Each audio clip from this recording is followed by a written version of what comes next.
Saudi अरब में पाकिस्तान मुस्लिम league नून social media की जानिब से ऑनलाइन कॉन्फ्रेंस मुनक्किद की गई, जिसमें मारूफ तज्जिया निगार और सहाफ़ी अमार मकसूद ने खसूसी तौर पर शिरकत की।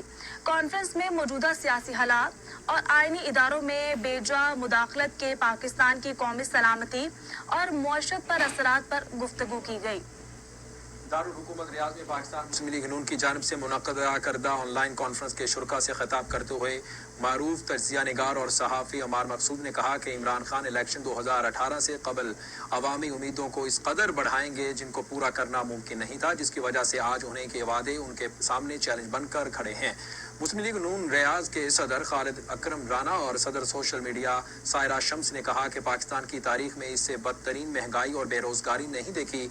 आम आदमी की जिंदगी अजीरन हो चुकी है। ऑनलाइन कॉन्फ्रेंस से एहसन मसूद, आगा खलील, खादिम बचार, राना अजीम, ज़काउल्लाह मोहसिन, एहसन अब्बासी, सरदार शोएब और दीगर ने भी इजहार ख्याल किया।